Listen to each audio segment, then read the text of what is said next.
Ujú.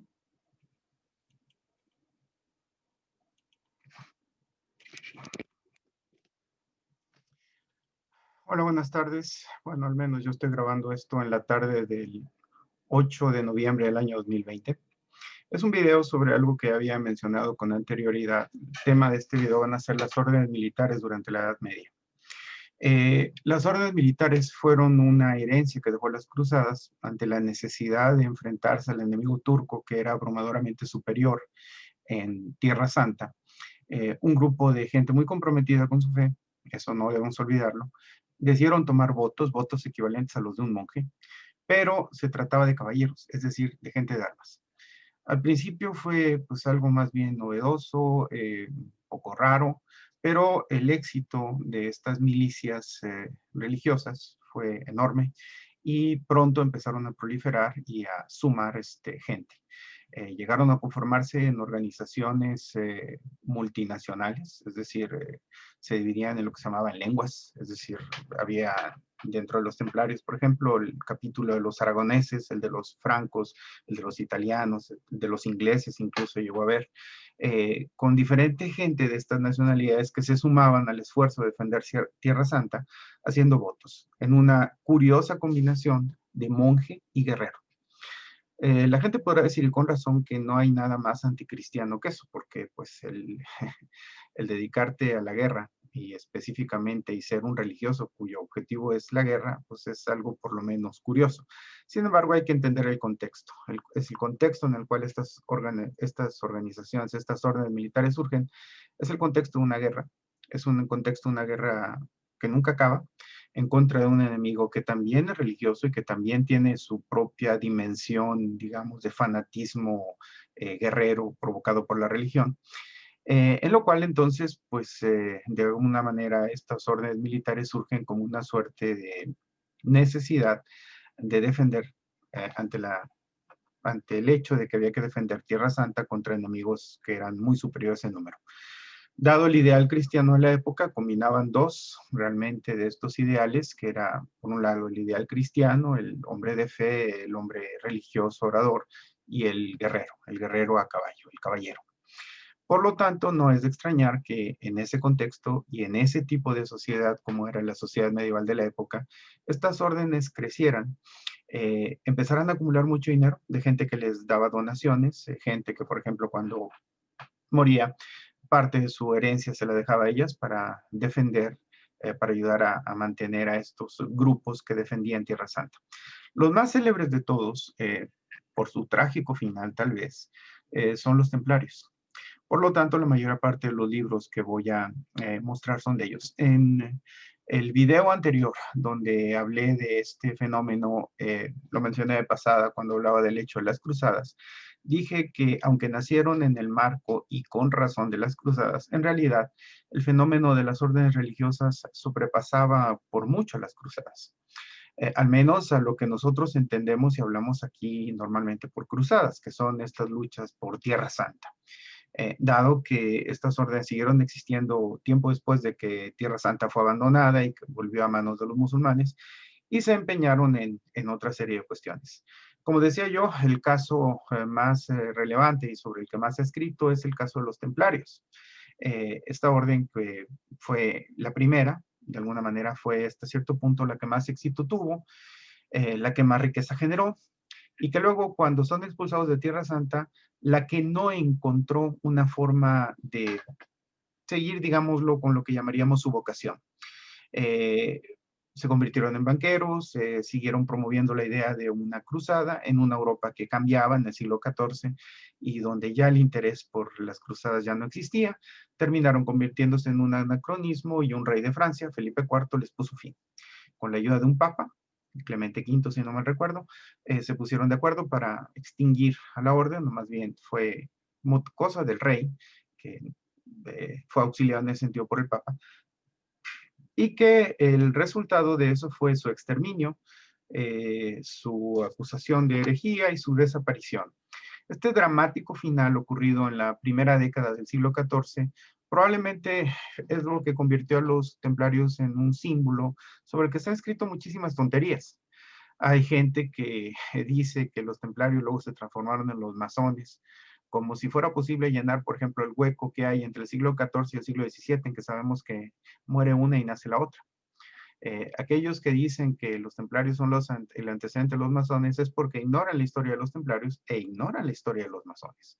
Los templarios desaparecieron en el siglo XIV. Si bien algunos sobrevivieron, la orden como tal desapareció. Y los masones surgieron hasta el siglo XVII, entonces es absolutamente imposible. Es una de las tantas fantasías sobre las cuales se ha escrito y que no tiene ningún fundamento. Por eso la serie de recomendaciones que yo voy a hacer aquí son para que uno se informe más o menos sobre este fenómeno. Algunas de ellas, bueno, otra vez, como siempre los libros que recomiendo, pues muchos de ellos probablemente ya no sea posible conseguirlos o solo en librerías de viejo, pero la intención es motivar una investigación un poco más seria sobre estos temas que tan apasionantes son, pero sobre las que hay tantísima tontería. Tomemos el primer caso. Normalmente, si alguien ha visto antes estos videos, yo no suelo recomendar obras de literatura como textos en los cuales aprender historia. Si bien es verdad que hay novelas históricas que están muy bien escritas y muy bien informadas, para mí, que he sido profesor de historia durante prácticamente toda mi vida, siempre ha habido el problema de que para poder verdaderamente apreciar el aspecto histórico de una novela histórica, hay que entender primero que es una novela.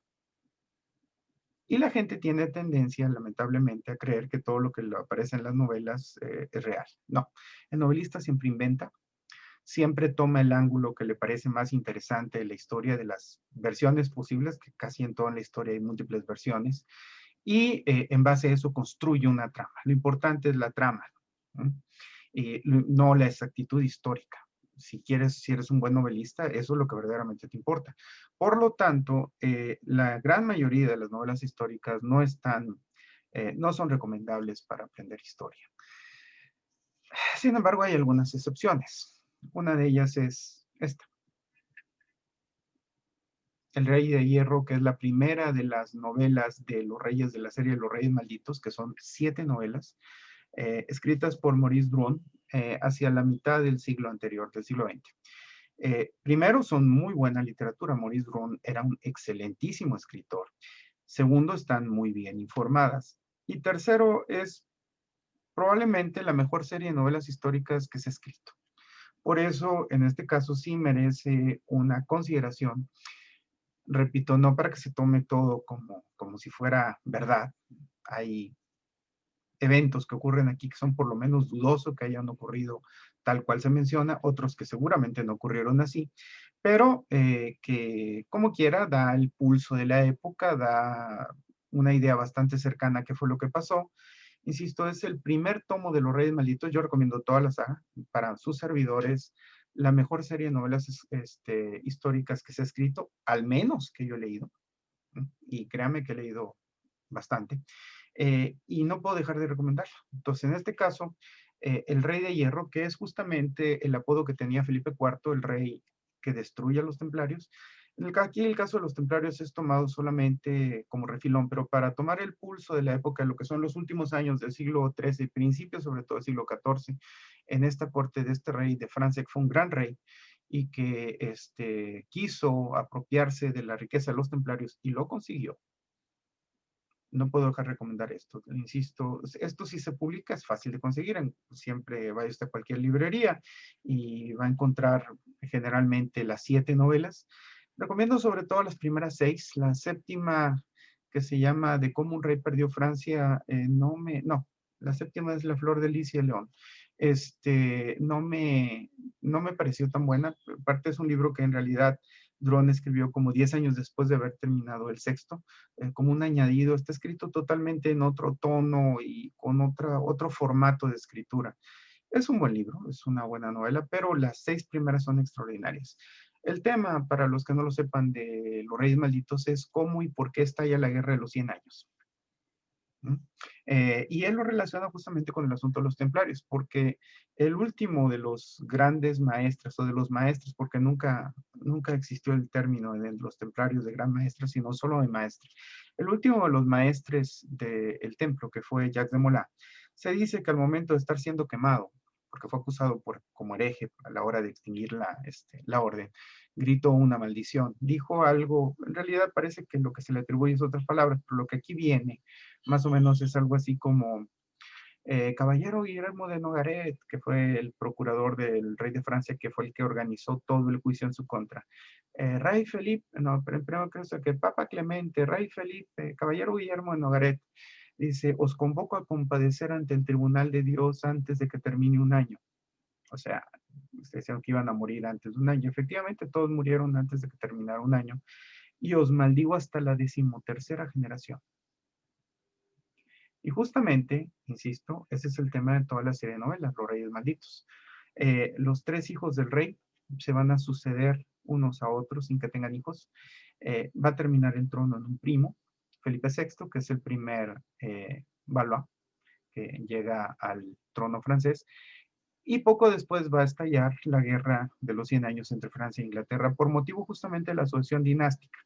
Pero bueno, ahí me estoy metiendo en otra cosa, que es la guerra de los 100 años y el tema es las órdenes militares. Entonces, sobre la desaparición de los templarios y la época en que esto ocurrió, la novela de Maurice Druon es una obra muy interesante y que puede ser leída perfectamente con provecho.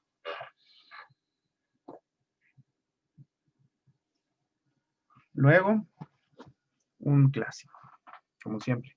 Aquí en México, que es donde se hacen estos videos, la mejor editorial probablemente que hay en este país, o al menos una de las mejores para no meterse en complicaciones, es el Fondo de Cultura Económica. Es una editorial mexicana que luego se ha extendido por otras partes del mundo habla hispana, pero la sede es aquí.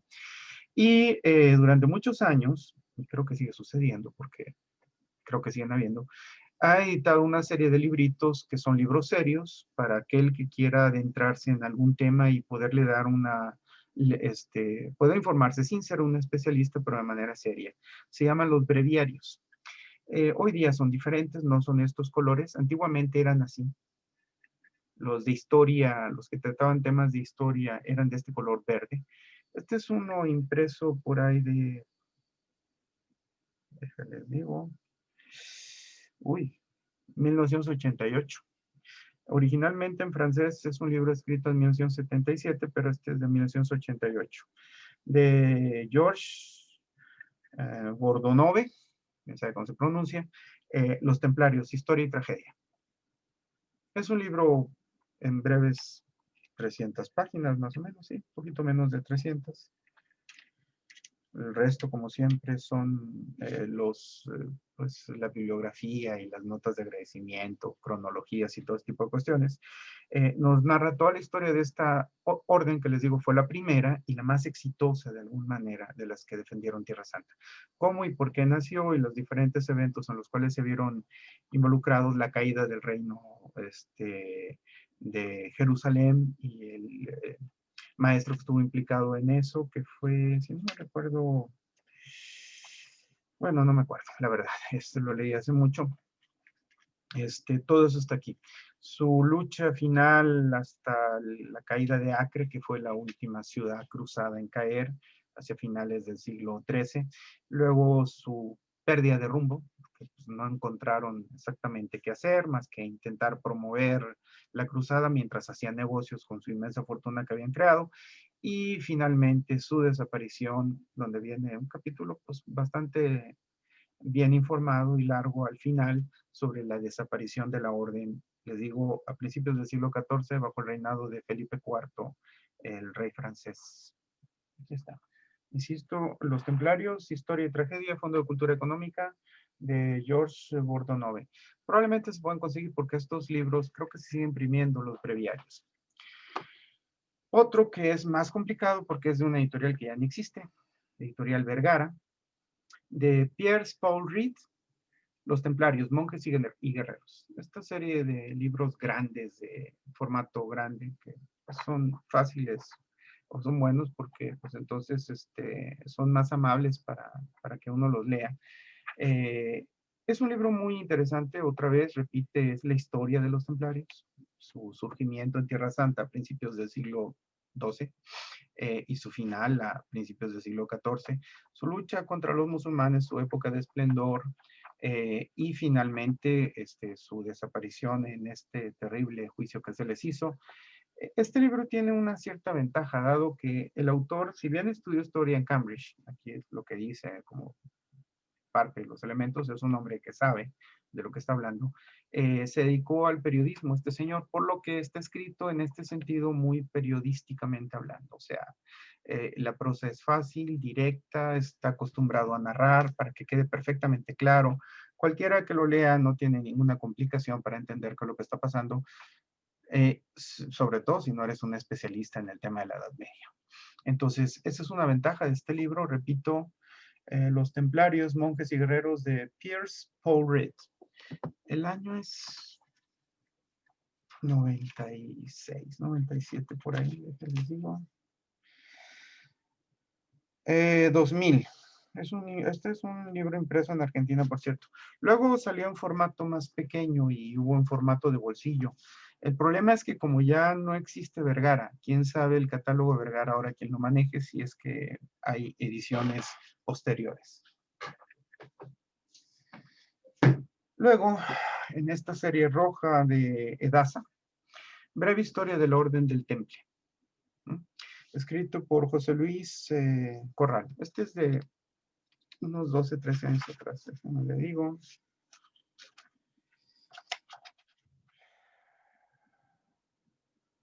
...2007. La obra originalmente, sí, como es un autor español, entonces no es una traducción, sino es directamente el libro tal cual. José Luis Corral, Los Templarios, Sedasa. Otra vez, bueno, la ventaja, ustedes pueden ver estos libros, son letra grande. No es muy largo. De hecho, si le quitas todo lo que son pues las notas y todo eso que tiene abundante, porque es un libro muy profesional, son 233 páginas. Entonces, para aquel que quiera pues, adentrarse en el tema de una manera seria, por un historiador serio, pues es profesor de historia medieval de una universidad española. Déjame ver, ¿qué universidad? Bueno, no sé la verdad, pero sí sé que es profesor de una universidad española, pues se puede, ¿cómo se llama?, leer muy bien este libro. Eh, Otra vez, es la Orden del Temple. Les digo que eso es lo que más hay. Y si bien alguno de esos libros puede ser a lo mejor difícil de conseguir, que advierto que no he leído, tengo pocos meses con él, este es un libro bastante más abundante, de Dan Jones, Los Templarios, Auge y Caída de los Guerreros de Dios. Editorial El Ático de los Libros. Este es del 2018, si no me recuerdo. Hay que ver. Cuando lo compré, sí, es del 2018. Originalmente en inglés 2017, esta es una impresión del 2018, todavía se puede conseguir.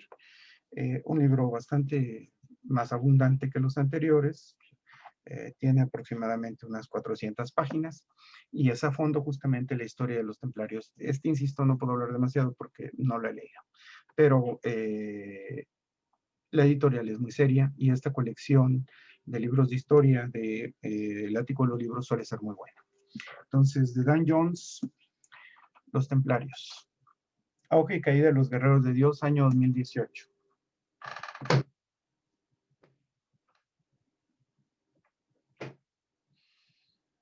Y eso es, falta perdón. Este es un libro un poco diferente, aunque el tema de los templarios, de Andreas Beck. El fin de los templarios, un exterminio en nombre de la legalidad, una de las mayores tragedias de la historia de la Iglesia.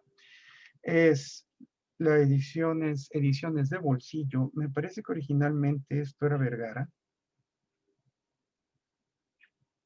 Es un libro de origen alemán, o sea, el autor es alemán. Parece que se imprimió en Barcelona, sí. Pero bueno, Ediciones Península es la original. Lo que me gustó de este libro es que no es una historia de los templarios, si bien el autor en las primeras páginas se remonta al pasado para explicar la orden, todo eso. En realidad, es un libro sobre el juicio de los templarios. doctor Andreas Beck era doctor en medicina y aparte en teología, y se dedicó pues, prácticamente toda su vida, según lo que dice aquí, a estudiar los templarios, y al final hace este libro donde, por ejemplo, me parece que aquí es, creo que aquí es donde leí que se encontró un manuscrito donde el Papa Clemente V, que fue el que, les digo, colaboró con Felipe IV para exterminar a los templarios, al final reconoció su inocencia, o sea que no eran, los eximió de el cargo de herejía al que habían sido sujetos. Creo que es en este libro donde viene. Y obviamente el autor habla de que esto fue una absoluta ilegalidad por parte del rey de Francia y de la iglesia en su momento para acabar con un orden que en ese sentido era inocente lo que se le acusaba. Cosa que pues en realidad no es ninguna cosa que no se supiera. El objetivo de acabar con los templarios fue un objetivo absolutamente político. Era, se habían convertido en una orden demasiado poderosa, demasiado supranacional, o sea que en los países donde estaba sentado, pues apenas obedecía al orden legal del reino donde establecía, sobre todo en Francia, que era el centro y la sede de la Orden del Temple, y además estaban sus riquezas, de las cuales Felipe IV intentó apoderarse y que lo consiguió por medio de este juicio que les hizo, su acusación de herejía y al final la confiscación de sus bienes. Es un libro bastante más detallado en eso porque es de un aspecto específico de la historia de la orden, por lo que en ese sentido es muy recomendable. Solamente que este sí, me imagino que debe ser prácticamente imposible de conseguir. Pero bueno, ahora con el asunto del PDF, concretamente es una impresión del año 2002, hace 18 años.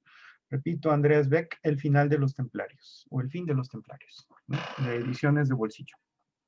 Bueno, eso es con respecto a los templarios. Pero como les dije, este asunto de las órdenes religiosas rebasó con mucho el ámbito de los templarios y el ámbito de las cruzadas. Y algunos de ellos tuvieron repercusiones mucho más allá en el tiempo y en el espacio de lo que fue concretamente Tierra Santa. Las otras dos grandes órdenes militares de las cuales podemos hablar es una, los Caballeros de San Juan, conocidos normalmente como el Hospital o los Hospitalarios, que eran grandes rivales de los templarios. Eran órdenes, digamos, hermanas en el sentido que trataban lo mismo. Sin embargo, el hospital siempre fue rival del temple, o sea, rivalizaban, había una gran rivalización. Entre la gente que se parece, pues eso es común. Por ejemplo, entre las universidades. Cambridge y Oxford y son tremendamente rivales, enemigos en todo. Aquí en Monterrey, donde estamos, pues son de la Universidad Autónoma de Nuevo León y, ¿cómo te diré? Y el TEC y otros diferentes ejemplos que se pueden tomar. O sea, aquellos que se parecen, que se dedican a lo mismo, terminan chocando. Entonces, bueno, el caso de la orden del hospital fue un caso similar. Nada más que a diferencia de los templarios, la orden del hospital sí supo abandonar Tierra Santa. Cuando fueron echados de Tierra Santa, ellos no perdieron, como sí perdieron los templarios, su vocación guerrera y no se dedicaron a otra cuestión, sino que el hospital se dedicó a continuar la lucha contra el Islam, solamente que ahora a través del mar. Se convirtieron en corsarios, o sea, peleaban con sus barcos en el Mediterráneo en contra de las flotas musulmanas. Primero se establecieron en Rodas, ahí estuvieron pues bastante tiempo, como unos 150 años, una cosa así, hasta que los echaron los turcos. Solimán el Magnífico lanzó toda una expedición cuando era joven, ocupó la isla de Rodas, que está pegadita a lo que sería Turquía, y los echó de ahí. Y entonces ellos tuvieron que irse, y el rey Carlos I de España, quinto de Alemania, el famoso Carlos V, le cedió la isla de Malta, que está en medio del Mediterráneo, casi a mitad de camino entre Italia y África. Ahí está la isla de Malta, y ahí se establecieron. Por cierto, el precio fue simbólico, a cambio de un halcón. De ahí viene el famoso caso del halcón maltés.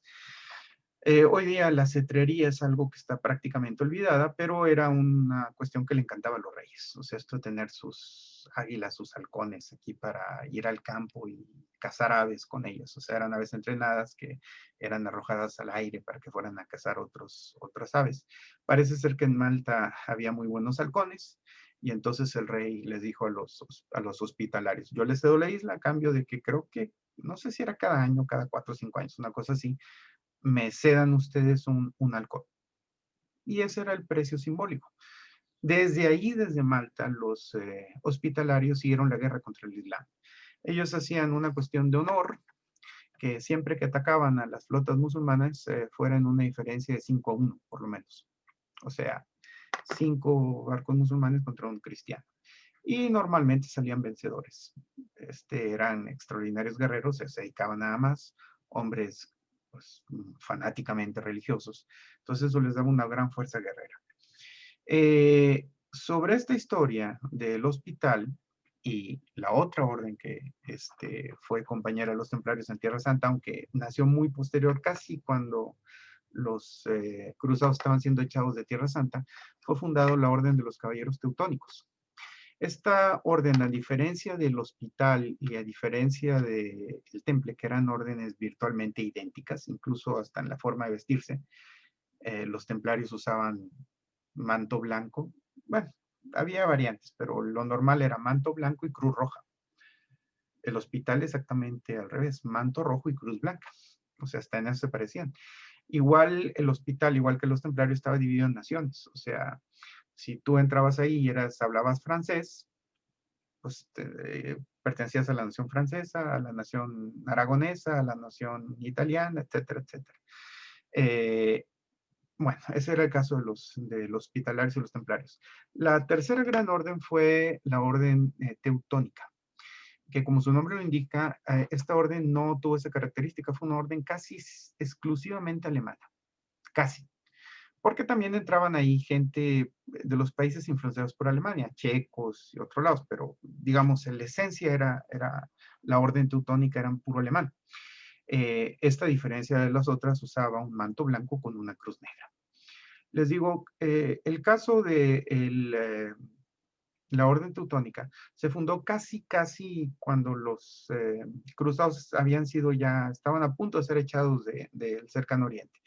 Entonces rápido dejaron de combatir ahí, tuvieron que buscar como las otras dos órdenes, bueno, ¿y ahora qué hago? Pues yo nací para venir aquí a pelear, pues ya no se puede. En este caso ellos encontraron digamos, nuevo zona de trabajo, la zona del Báltico. Todo este mar que está de Alemania, Polonia y los estados bálticos, Estonia, Letonia, Lituania, Rusia, Finlandia, todo eso. Allí en el siglo XIII, finales del siglo XIII, residían los últimos paganos, o sea, los últimos pueblos europeos que no eran cristianos, concretamente los prutenos, los lituanos, los libones. Esa gente no era cristiana. Entonces, la labor de convertir a punta de espada a esa gente la tomó justamente la orden teutónica. Los invitó primero el rey de Polonia, luego se ha de haber arrepentido, pero originalmente los invitó el rey de Polonia que le echaran una mano contra estos enemigos del cristianismo, que eran los lituanos, y los caballeros teutónicos pues empezaron sus correrías. Pronto dejaron de obedecer al rey de Polonia y empezaron ellos a administrar sus territorios. Formó una suerte de república religiosa dirigida, esta sí por el gran maestre, aquí sí es correcto hablar de gran maestre de la orden teutónica, que iba desde Prusia hasta prácticamente Finlandia, o sea, lo que es Prusia, Estonia, Letonia, Lituania, toda esa costa del Báltico estuvo dominado por ellos. Finales, a mediados del siglo XIII, en esta empresa de conquistar estos territorios, chocaron con los rusos. Y ahí es donde viene la famosa historia de Alexander Nevsky, el voivoda no es voivoda, bueno, el príncipe de Novgorod, una ciudad rusa del norte, que se enfrenta a ellos en el lago Peipus, creo que en abril del año 1242, una cosa así, que es lo que se ve en la famosa película de Sergei Eisenstein de la batalla sobre el hielo. Bueno, esa es la orden teutónica, que estaba dominando sus territorios. Esa fue una derrota dura, pero pues, se repusieron de ella y la orden todavía tuvo siglos de esplendor. La historia de esta gente pues es mucho menos conocida que la historia del Temple, ha dedicado mucho menos libros, pero hay dos libros, bueno, tres, aunque uno es muy breve, que tratan este tema. Primero Los monjes de la guerra, también de Edasa, ensayo histórico, Historia de las órdenes militares de Desmond Sheward. A diferencia de los otros que mostré, lo que historia o lo que se dedica a historiar es las diferentes órdenes militares que hubo durante la Edad Media. Tiene un muy interesante capítulo sobre las órdenes militares en la península ibérica, porque también en la península ibérica surgieron órdenes militares para luchar contra el Islam. La moda nacida en Tierra Santa, de ser esta combinación de monjes y guerreros, se extendió a la península ibérica, donde la lucha contra el Islam era la constante durante pues, más de 800 años. Entonces aquí viene descrito mucho sobre esto de cómo se organizaban, cómo eran las órdenes militares españolas, especialmente la más famosa de ellas, la Orden de Calatrava. Dice Los monjes de la guerra, historia de las órdenes militares, de Desmond Sheward, editorial Edasa. 2002, 2004 debe ser este libro, déjenme lo checo. 2004, efectivamente. En inglés, parece que la primera edición fue en 1972 y luego en el 95, en el 2000 probablemente le hizo algunos añadidos o más.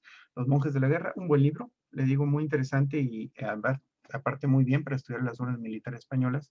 Y también aquí viene mencionado la historia del hospital y la historia de la orden teutónica.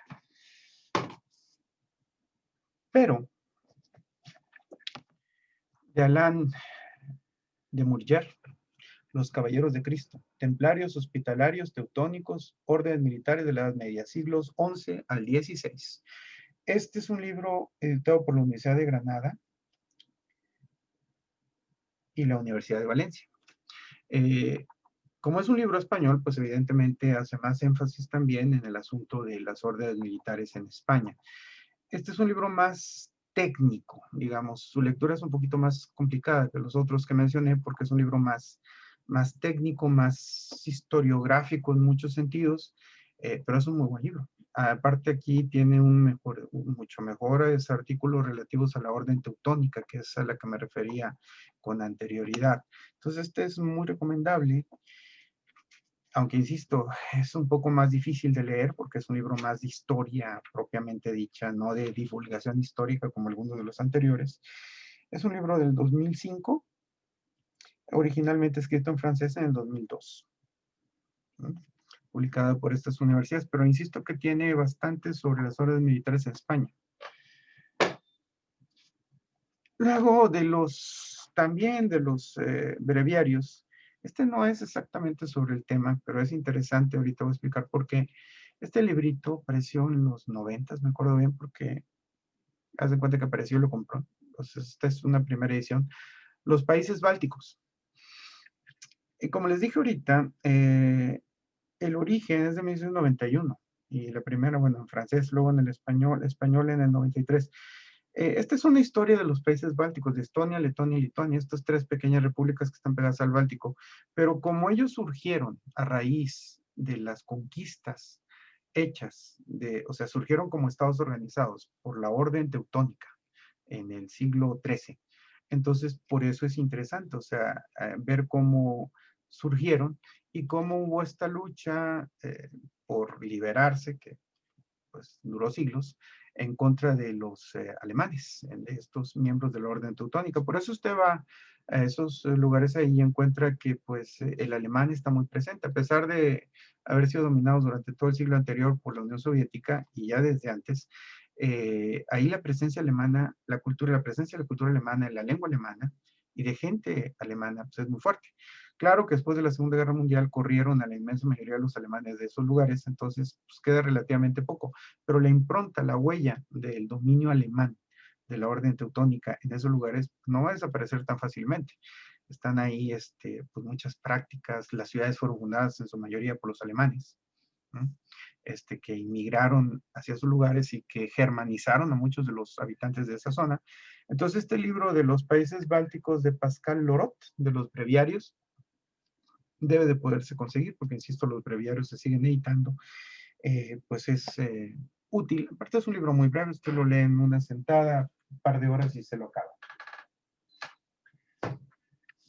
Y por último, acá hay dos últimas cosas que voy a recomendar. Este tampoco es propiamente sobre el tema, pero ahorita explico por qué lo recomiendo. Por cierto, ganó un premio, creo que en Inglaterra, cuando fue publicado hace unos 8 años. Se llama The Roger Crowley y los Imperios del Mar, la batalla final por el Mediterráneo 1521-1580. ¿Por qué lo menciono? Pues justamente porque aquí viene muy ampliamente explicada la historia del hospital en el siglo XVI, o sea, los caballeros de San Juan, los hospitalarios, que se enfrentaron a los musulmanes durante el siglo XVI. Insisto, el libro empieza prácticamente cuando son echados de Rodas, los caballeros de San Juan, y se establecen en Malta.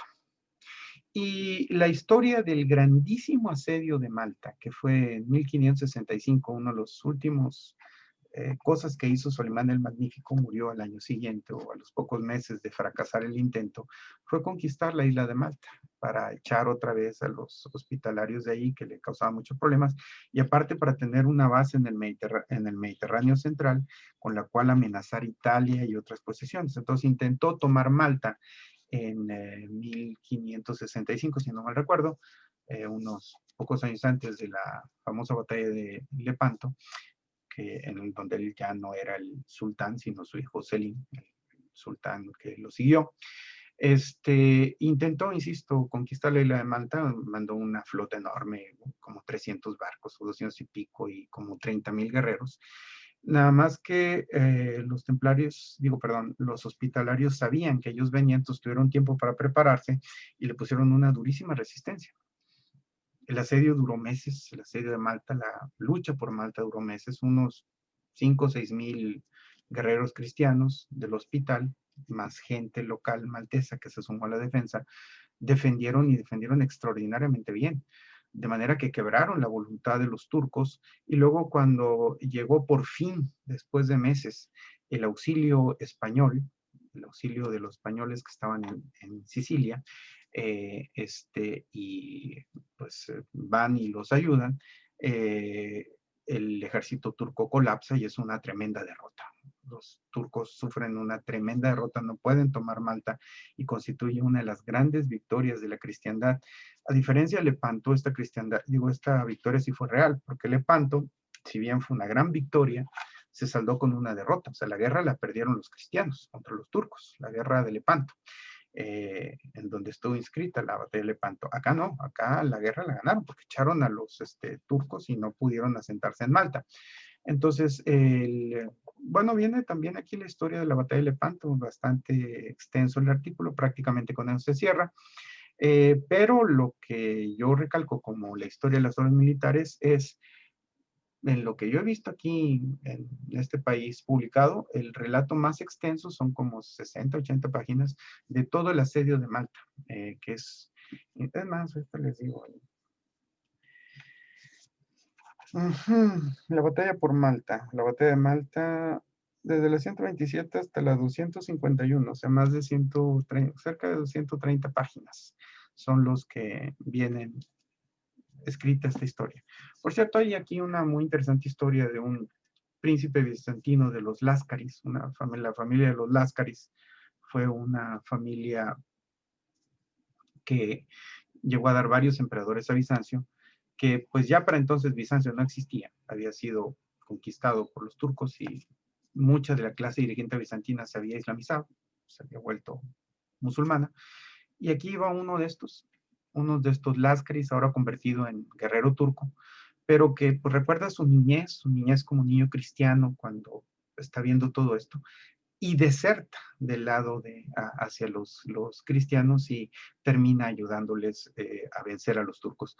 Entonces, esto es un libro, es de divulgación, no es un libro tan técnico de historia, pero muy bien escrito y un extraordinario relato, insisto, sobre estas luchas en el Mediterráneo en el siglo XVI.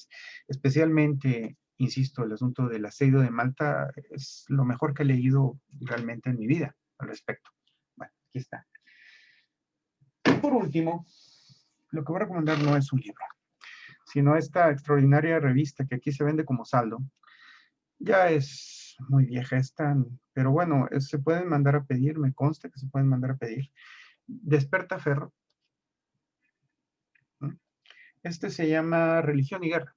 No es específicamente sobre las órdenes militares, porque habla incluso hasta del elemento de religioso en la conquista de América, de las luchas en lo que hoy sería la República, lo que sería Checoslovaquia, bueno, perdón, la República Checa contra los husitas, que también fue una lucha religiosa, pero por lo que lo voy a recomendar, porque es algo que verdaderamente casi no se puede conseguir en español, es que aquí viene un extenso artículo sobre, a ver, vamos a apuntar aquí, sobre, aquí dice, la batalla de Tannenberg-Grunewald, que fue la gran batalla ocurrida en el año 1410, en lo cual, aquí está la portada, estos son caballeros teutónicos.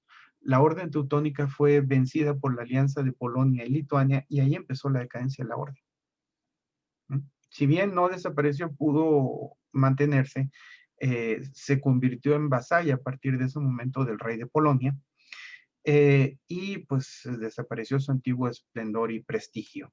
Entonces, de esta batalla de Tannenberg-Grunewald, el mejor artículo que puede usted conseguir, o lo mejor que haya escrito en español, está en esta revista, al menos hasta donde yo sé, del año, pues debe ser por ahí del 2012, 2013 esta revista, porque es el número 9 apenas. O sea, el número 9 de Despertaferro.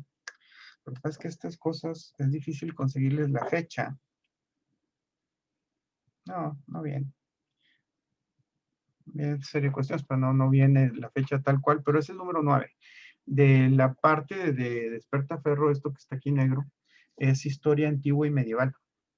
Porque hay Despertaferro, historia moderna, que sería esto azul, y contemporánea, que sería verde, verde oscuro. Este es de antiguo y medieval, es el número 9, Religión y Guerra, donde viene este artículo excelente sobre la batalla de Tannenberg-Grunewald, de la cual yo hace muchos años, muchísimos años, vi un documental muy bueno en la tele, hecho por la televisión francesa, que por cierto, luego me lo encontré en YouTube, está en YouTube, está creo que toda la serie, se llama Las grandes batallas del pasado, nada más que en francés, Les grandes batailles du passé, y está en francés sin subtítulos en español. Los volví a ver aquí en YouTube, pues porque yo recordaba el capítulo y pues ahí más o menos le entendía lo que estaban diciendo, pero pues no puedo recomendar porque pues en francés, pues no. No tiene subtítulo, no tiene nada, está en francés. Son documentales muy antiguos, de principios de la década de los 70. Ese estaba muy bien hecho, el de la batalla de Tannenberg. Que luego, si ustedes son aficionados a la historia militar reciente, sabrán que a principios de la Primera Guerra Mundial, en Tannenberg, justamente en el mismo lugar, los alemanes obtuvieron su mayor victoria en la guerra en contra del ejército ruso. Prácticamente destruyeron a todo un ejército ruso de cerca de 200,000 hombres ahí, en Tannenberg. Nada más que la batalla se puede haber llamado muchas formas, de los lagos masurianos, otro que quizá hubiera sido incluso mejor. Pero los alemanes le quisieron poner el nombre de Tannenberg a la batalla, justamente porque recordaban que ahí, 500 años antes, habían sufrido una tremenda derrota a manos de los polacos y los lituanos. Así que sonaba como una suerte de revancha. Entonces, esta historia de la batalla de Tannenberg-Grunewald viene en Despertaferro y pues es entender cuál fue o cómo ocurrió el ocaso de la orden teutónica. Lo que sigue de ahí es que pues pasa el tiempo, eso es 1410, poco más de 100 años después, creo que en 1529 por la fecha, el último gran maestre de la orden teutónica, se pide a Hohenzollern, pero creo que era Alberto, no estoy seguro, Alberto Hohenzollern o algo así, decide volverse laico, o sea, dejar de ser una orden religiosa y volverse una orden laica. Pues no orden, sino ya desaparecer la orden y volverse señores laicos de la tierra, y él se casa y todo, porque él se adhiere a la reforma de Lutero. Entonces deja de existir propiamente como orden militar y se convierte en un ducado germánico en el Báltico, que va a ser el núcleo de Prusia.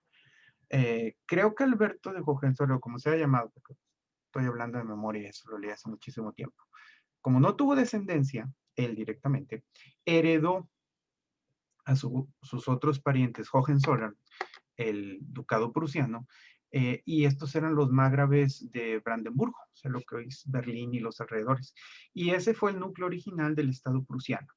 Andando tiempo, el Estado prusiano creció, terminó unificando el resto de Alemania en el siglo XIX, y le dio este carácter militarista a Alemania, que pues no era para nada un país especialmente militarista antes de Prusia, sí, pero no Alemania, antes de ¿cómo se llama? Unificación.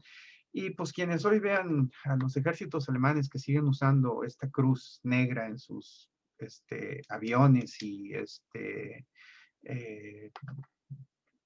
tanques y demás vehículos militares, viene de aquí, esta cruz negra, esta cruz negra, es la orden teutónica. Por eso es que los alemanes, incluso la selección hoy día de Alemania, juega de blanco y negro. Bueno, todo viene de esta orden medieval, la orden teutónica, que a partir de ese momento, insisto, deja de ser una orden religiosa y se convierte, pues ya los Hohenzollern en una familia laica que gobierna este territorio y que andando el tiempo va a unir al resto de Alemania. Entonces, de ahí viene el impacto de todas estas órdenes militares. Por último, ya para terminar, lo que es la Orden de San Juan sobrevivió, siguió con su lucha contra los musulmanes hasta el siglo XVIII. Luego Napoleón prácticamente los obligó ya a renunciar, ocupó Malta y los echó y prácticamente desapareció la orden en el aspecto militar, pero todavía hoy siguen existiendo los Caballeros de San Juan como una orden laica, religiosa, o sea, tiene elementos de religión y laicos, pero que se dedican ahora a la beneficencia pública, o sea, a la beneficencia, o sea, atender desastres naturales, ayudar a la gente, tiene un capítulo de doctores, todo eso. Entonces, fue una buena transformación. También creo que la orden teutónica evolucionó por ahí, sigue existiendo en la actualidad. Los que ya no existen son los templarios. Ahora son órdenes de ayuda, insisto, para la gente. Estas dos, tanto el hospital como la orden teutónica.